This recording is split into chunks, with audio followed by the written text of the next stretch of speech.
Inside the packed mathematics auditorium of Blackstone University, more than 200 people burst into laughter as Professor Evelyn Carrington pointed at the janitor leaning on a mop at the back of the room. He can't even count cleaning supplies correctly, and you think he understands advanced theorem structures. Her voice dripped with contempt. The crowd took it as a joke. The man said nothing. He removed his work gloves, walked to the chalkboard, and stared at the unsolved problem that had defeated the room for 3 hours. Then he picked up the chalk. The auditorium had not always known him by his face.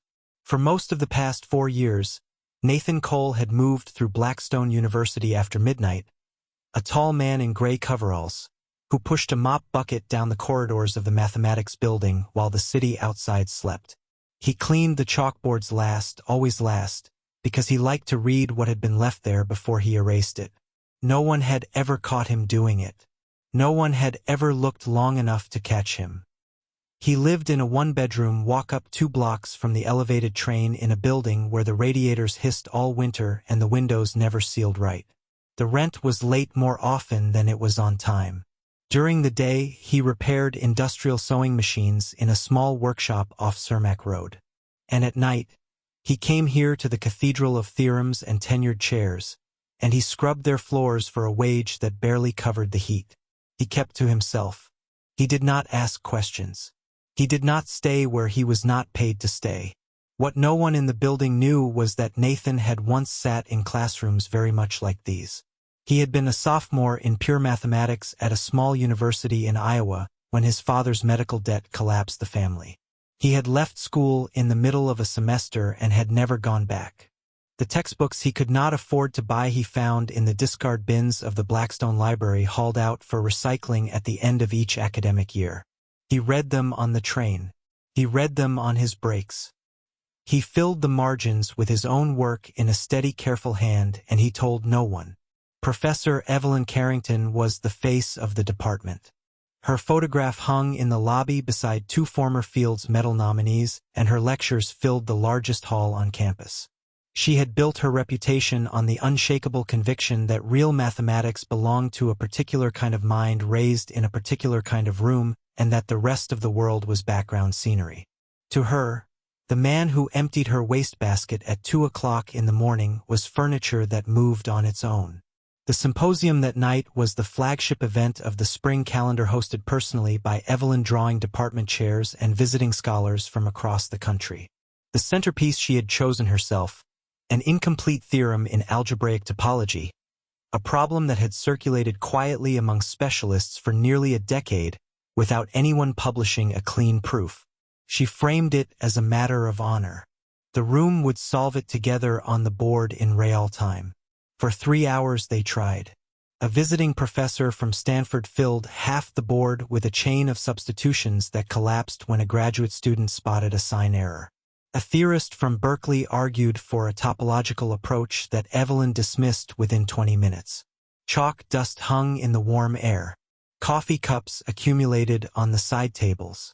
By the 3rd hour, the energy in the room had turned tight and sour the way crowded rooms do when no one wants to admit they are stuck. Nathan was working the back row. He moved between the seats with a soft cloth, wiping down the wooden armrests, listening because he could not help listening. He had read about the problem 2 summers earlier in a journal someone had thrown out behind the faculty lounge, and he had thought about it on the train for months afterward. He had thought about it, in fact, until he had understood something the room in front of him had not. The error was not in any of the steps they had written down. It was older than that. It lived in the assumption they had all accepted before they even picked up the chalk. A small, quiet assumption about how the underlying space behaved at its boundary. From that one mistake, every path forward bent the wrong way. They were not failing to solve the problem. They were solving a different problem, one that did not exist. He did not mean to say it out loud. The words left him almost under his breath, somewhere between a thought and a comment to no one. The premise is wrong. He said it once quietly while wiping down the armrest of an empty seat in the 4th row from the back. 2 graduate students in the row ahead of him turned around. One of them, a young man named Daniel Hayes, laughed first, a short, surprised laugh, and the other followed. The sound carried. Within seconds, half the room had turned to look at the back, where a man in gray coveralls stood holding a cleaning cloth in one hand. Evelyn stepped down from the platform. She walked up the center aisle with a patient half-smile of someone who had decided to enjoy what was about to happen. She stopped 2 rows from him and addressed the auditorium without taking her eyes off his face. "It seems," she said, "that we have a contribution from the back of the room." A few people chuckled. She let them. Then she gestured at his cart, at the mop, at the row of cleaning bottles lined up along the lower shelf. "You can't even count cleaning supplies correctly, and you think he understands advanced theorem structures?" The laughter came in a wave. Not the kind that fills a hall and presses against the walls. Nathan stood still inside it. He had been small in rooms before. He had been smaller than this. What he felt was not humiliation, exactly. It was something quieter and older. The recognition that the world had once again decided in advance where he was allowed to stand. He looked down at his hands, at the cracked skin across his knuckles, at the cleaning cloth folded between his fingers. He thought about the apartment 2 blocks from the elevated train, about the stack of unopened bills on the kitchen counter, about the careful arithmetic he ran every Friday afternoon to make a paycheck last another week. He thought about the textbooks in the milk crate under his bed, the ones with his handwriting in the margins. He thought about how easy it would be to turn around, push the cart through the side door, and keep his job. No one in this room would ever look for him again. He set the cleaning cloth down on the armrest of the empty seat. He took off his work gloves one at a time and folded them neatly into the front pocket of his coveralls. The laughter in the room thinned as the people closest to him registered what he was doing. He stepped past the graduate students and walked down the center aisle past Evelyn, who watched him go with the same half-smile fixed on her face. The mop bucket stayed where it was. At the front of the room, he stopped in front of the chalkboard. The unsolved problem covered the upper third of the surface, and 3 hours of failed work crowded beneath it in tight, anxious handwriting. He took a piece of chalk from the tray. The room behind him had gone very quiet now. Even Evelyn was quiet. She had returned to the front of the platform and stood with her arms loosely crossed, waiting for him to fail in a way that would justify everything she had already said. Nathan did not turn around to look at her. He kept his eyes on the board. He raised the chalk and held it there for a long moment just above the surface, as if measuring a distance no one else in the room could see. Nathan began at the upper left corner of the board, just under the original statement of the theorem. He did not erase any of the existing work. He drew a small vertical line down the middle of the open space and started writing on the right-hand side, letting the failed attempts stand as their own evidence. His handwriting was small and even the kind of hand that came from years of writing in margins. The chalk made a clean, soft sound against the slate. A murmur rose almost at once. The notation he chose was older than what most of the room used, a compact shorthand from a textbook published in the late 1970s that had long since fallen out of fashion. A graduate student near the front leaned over to her neighbor and whispered something. 2 rows behind her, a visiting lecturer let out a short, dry laugh that he tried to cover by clearing his throat. Professor Richard Brennan, the Berkeley theorist Evelyn had dismissed earlier, stood up from his seat in the 3rd row. Whatever resentment he carried toward her seemed to matter less than the prospect of a janitor at his own board. "I'm sorry," he said in a voice loud enough to carry. "Could you tell us what you think that symbol means? Because at this institution we generally use modern conventions." A small ripple of laughter answered him. Brennan remained standing, arms folded across his chest, waiting. Nathan answered without turning. "It means the same thing either way. The older form is shorter. I'll switch if it helps." He kept writing. The line he was building reached the bottom of the board's right-hand side, and he started a second column underneath the first. Daniel Hayes, the graduate student who had laughed first from the back row, had moved down to the second row at some point during the walk to the front. He was leaning forward now, elbows on his knees, watching the chalk move. The smile he had worn earlier was gone. He said nothing. What Nathan was doing, slowly and without commentary, was tracing a single thread through the 3 hours of failed work above him. He drew a small arrow connecting one of the Stanford professor's substitutions to a step Evelyn herself had written near the top, and then another arrow back to the original statement of the theorem. The arrows formed a closed loop. Inside that loop, in 2 small letters, he wrote a question mark. "This is the assumption," he said, still facing the board. "Everyone in this room accepted it before the work started. You assumed the underlying space behaves the same way at its boundary as it does in the interior. It doesn't. Once that's true, every step above this line is solving a problem that doesn't exist." The murmuring died. Evelyn moved closer to the board. She did not interrupt yet. She read what he had written and then she read it again, and the muscle along her jaw tightened in a way the front rows could see. The auditorium had shifted around him without him needing to ask for it. The graduate students in the lower rows had set down their phones. The visiting scholars had stopped exchanging the small knowing glances they had been trading all evening. Even Brennan slowly sat back down. The hall had stopped watching a janitor at a chalkboard. It was watching something else now, something it had not come prepared to see. Nathan kept working. From the closed loop in the question mark, he opened a new line of reasoning. He did not argue against the failed attempts above him. He simply ignored them and built downward from a clean foundation he had drawn at the bottom of the board. The structure was strange. It did not follow the path any of the experts had tried. It folded the problem in half along an axis no one in the room had thought to look for. "What he's doing," said a quiet voice from somewhere near the center of the auditorium, "is reframing the entire boundary condition." It was a woman this time, an older mathematician named Margaret Whitlock from the visiting committee. She was leaning forward in her seat, her glasses pushed up into her hair, watching the board with the absorbed stillness of someone who had forgotten she was in a room with other people. Evelyn heard her. Evelyn heard everything. She turned her head a fraction of an inch toward Whitlock and then back to the board. And for the first time that evening, her face was not arranged in any particular expression. She was reading the work. She was reading it the way she read papers submitted to journals, where she sat on the review board with the slow, precise attention of someone trying to find the seam that would let her tear it apart. She could not find one. The man in gray coveralls in front of the chalkboard wasn't guessing.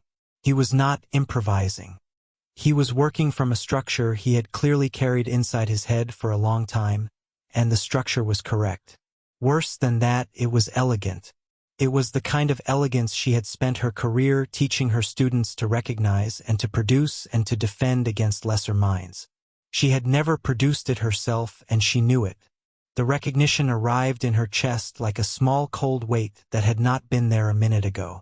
The hall sensed the shift before it understood it. The laughter that had filled it when Evelyn first pointed at him was gone now, and it was not coming back the same way. Whatever the next hour held, it was no longer going to be the story she had walked in with. Evelyn moved. She stepped up onto the platform beside him, close enough that he had to feel her there, and she addressed the board rather than him. "Let's slow down," she said in the measured voice she used in graduate seminars. "I'd like to see this proven rigorously, step by step, to the standard we hold ourselves to in this department." Nathan lowered the chalk. "Your transition from the 3rd line to the 4th, she went on. "You're claiming a continuity result. Show me. Cite the theorem. Walk us through the conditions." She gestured at the board as if inviting him to a chair. Her tone was perfectly polite. It was the politeness of a closing door. He looked at the line she meant. He knew it was true. He had known it was true for years.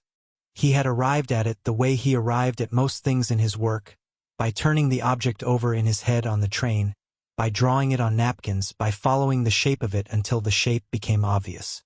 He had never been asked to cite a theorem by name. He had never been required to lay it down in the formal sequence a referee would want to see. He had read those theorems. He could feel which one he was using. He could not, in that moment, remember the name on the paper that had first published it. "It follows from a standard continuity argument," he said. "Which one?" Evelyn was not asking. She was waiting. He named one. It was close, but it was not exactly right. And the lecturer from Stanford in the second row caught it and let out a small sound. Brennan stood up again. The pressure shifted then. Came at him from 3 directions at once. Brennan questioned the next line. The Stanford lecturer questioned the line after that. A young assistant professor on the far aisle, eager to be seen contributing, demanded that Nathan formally define a term he had used without comment 4 minutes earlier. The questions were not unfair. They were the questions the room would have asked any speaker. They were also exactly the questions a man who had taught himself out of discarded textbooks had never been required to answer in front of 200 people. Nathan answered the first one. He answered the second one more slowly. The third one he answered correctly, but in language that was a decade out of date. And Brennan corrected him with a small satisfied tightening of the mouth. The fourth question caught him between 2 ways of saying the same thing, and he stopped in the middle of a sentence to find the right word. And the silence that followed was longer than it should have been. Evelyn watched the silence. She did not fill it. She let it sit in the hall until everyone in it felt it. He reached the second to last step. The board behind him was almost full now, his clean handwriting threading through and around the failed work of the 3 hours before him. The structure he had built was still standing. He could see the final move he needed to make. He had seen it from the moment he picked up the chalk. The trouble was that the move did not look on the board the way it looked in his head. To write it down in form the room would accept. He needed a piece of formal machinery he had read about once in a journal 3 years ago and had never used. He started the line. He wrote 3 symbols. He stopped. He looked at what he had written and knew it was wrong, or at least that it was not yet right, and he could not in that moment see how to fix it. His hand stayed lifted near the board. A small white smudge of chalk dust had settled across the back of his wrist. Behind him the laughter began to return. It was quieter this time and meaner because it had been held back so long. It came first from the assistant professor on the far aisle, who turned to his neighbor with a small relieved smile. And then it spread through the middle rows 2 and 3 people at a time, the way a fire moves through dry grass. Brennan crossed his arms again and looked openly satisfied. Evelyn stepped a little closer. She did not raise her voice. She did not have to. "This," she said gently enough that only the first 10 rows clearly heard her, "is why mathematics is not for amateurs." The line carried. The people in the back leaned forward and asked the people in front what she had said, and the words traveled backward through the auditorium in a slow ripple. By the time it reached the last row, the laughter had reached it, too. Nathan stood with his back to all of it. The chalkboard in front of him was almost full, almost all of it his work, and one unfinished line at the bottom that refused to close. His hand was still lifted. The tremor in his fingers was small, but it was real, and he could see the white dust shake faintly against the dark of the slate. He thought very clearly that he should have stayed at the back of the room. He thought about the mop bucket still standing in an aisle behind him, abandoned now, and slightly tilted on the carpet. He thought about the bills on the kitchen counter, about how late he would already be when he finally got home. He thought about how easy it had been to believe for 40 minutes that the room had been wrong about him. He lowered the chalk. He did not turn around. The laughter behind him went on soft and certain, the sound of a place returning to the shape it had always meant to hold. It was the soft, settled sound of a room that had decided how the evening was going to end, and was waiting now only for him to confirm it. Nathan did not turn around. He kept his eyes on the unfinished line at the bottom of the board, and on the 3 small symbols he had written there in the wrong order. He stood very still inside the noise. He thought for the first time since he had walked down the aisle about what he was actually trying to do. He had been answering their questions. He had been citing their theorems in their language in the order they wanted to hear them in. He had been climbing a ladder that someone else had built against the wrong wall, rung by careful rung, and he had been doing it because he had spent his entire adult life being told that this was the only ladder there was. The proof in his head did not look like that. It had never looked like that. It was not a sequence of citations. It was a shape. He had seen it on the train one winter morning, watching the way the steel beams of the elevated track folded across each other above the platform at Garfield, and he had understood the way a person understands the geometry of a hand they have known their whole life. That the boundary of the space in the theorem behaved the same way those beams did. The whole problem collapsed into something smaller and cleaner the moment you let yourself see it from the side instead of from above. He had never written it down that way. He had been afraid to.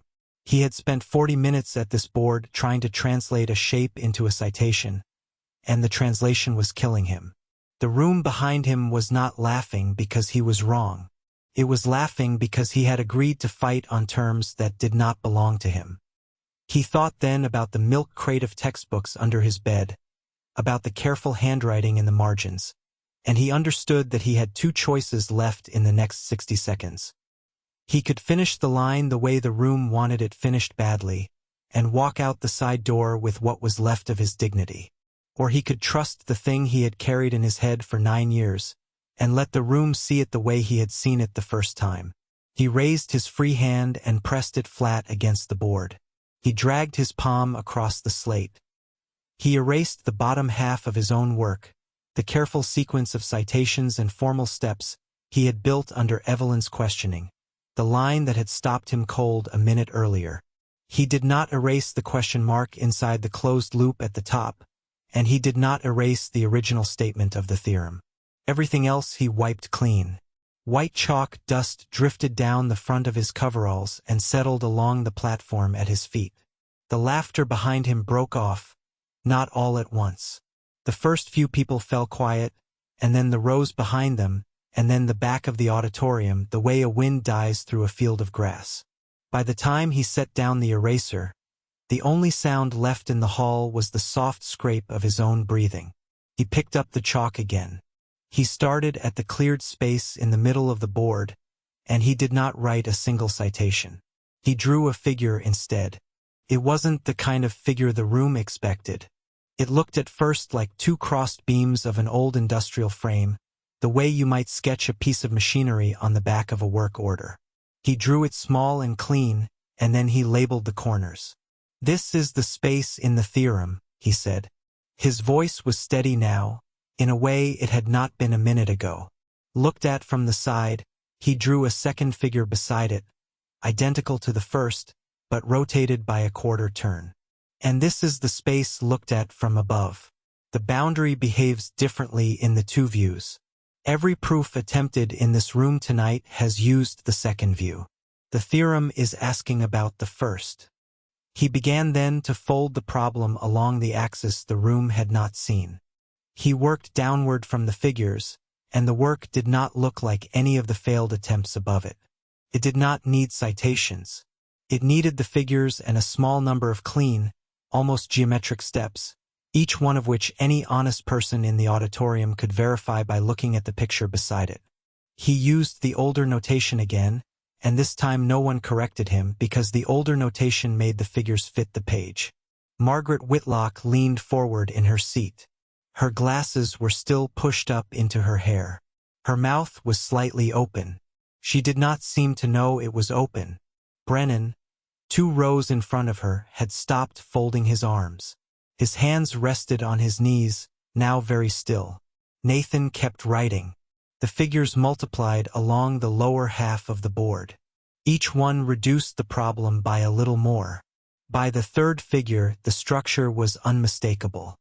By the fifth, the path to the end of the proof was visible the way the end of a tunnel becomes visible long before you reach it. By the sixth, he was no longer proving the theorem. He was proving something larger than the theorem. He stopped. He looked at what he had drawn. He went back to the original statement of the problem at the top of the board, and he drew a small bracket around it. And beside the bracket, he wrote in his careful, even hand, a new statement. It was the same theorem generalized. It covered not only the case the symposium had been called to solve, but an entire family of cases that the original statement had not even named. The generalization was 3 lines long. It was the kind of result that, written on a different board in a different room by a different person, would have ended careers and started others. He set the chalk down on the tray. He stepped back from the board. The auditorium was completely silent. It was the silence of 200 people who had all stopped breathing at approximately the same moment, and had not yet remembered to start again. Then Margaret Whitlock stood up. She did not say anything. She just stood. She was a small woman, and her standing was not dramatic, but in the silence of that hall, it carried like a struck bell. A man in the row behind her stood next. Then the Stanford lecturer in the second row, who had laughed at Nathan's notation 40 minutes earlier, rose to his feet without taking his eyes off the board. Then Brennan slowly, almost reluctantly, but he stood. Then the row behind him. Then the whole center of the auditorium in a long, uneven wave that traveled outward to the walls. The applause, when it came, was not the polite applause that ends a lecture. It was the other kind. It was loud and uneven, and it went on for a long time, and several people in the middle rows were applauding with their hands raised above their heads, as if they wanted the man at the board to be certain they meant it. Evelyn Carrington had not moved from the edge of the platform. She stood 3 feet from him with her arms at her sides. The half-smile she had worn for most of the evening was gone, and what had replaced it was not anger and not embarrassment, but something flatter and more honest than either of those. The expression of a person who had just watched the floor of her own house give way beneath her. She looked at the board. She looked at the generalization in the small, careful handwriting at the top. She looked finally at Nathan. She did not speak for a long moment. The applause around her made the silence between them easier to hold. When she finally raised her voice to be heard over the room, it was quieter than anyone in the front rows expected. "What you have just shown us," she said, "is a proof I have not seen in this department in any journal or in any conference of my career. It is original. It is correct. And it is yours." Her voice did not break. It did not soften either. It was the voice of a woman saying something true because there was nothing else left in the room to say. She did not apologize. She did not look at the rest of the auditorium. She turned, and she walked off the platform. And she walked up the center aisle past the standing rows and out through the doors at the back of the hall. She did not come back. The journal accepted the paper 4 months later. It appeared in the autumn issue in the lead position with a brief introductory note from the editors describing the result as the most important contribution to the field in nearly a decade. The author line carried one name, Nathan Cole. There was no institutional affiliation listed beneath it. The editors had asked. He had told them he did not have one. He still lived in the walk-up near the elevated train.